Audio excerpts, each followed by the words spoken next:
Seorang lelaki maut selepas kereta dipandu terbabas dan merempuh pokok sawit menyebabkan kenderaannya terputus dua dalam kemalangan di Jalan Jengka Jerantuk di Jengka 11 di Maran pada 13 Disember.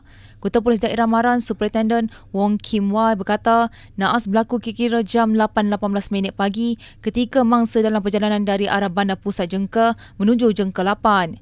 Siasatan awam mendapati kereta dipandu Amir Zulfadli Azfar Sanudin, 24 tahun berasal dari Firda Mawar Jengka 10, dipercayai terbabas ke kiri jalan.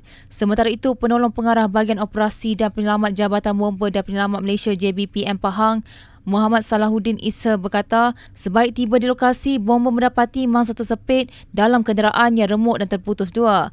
Katanya, bomba mengambil masa kira-kira 20 minit untuk membawa keluar mangsa dan mayat telah dihantar ke Hospital Jengka untuk proses bedah siasat.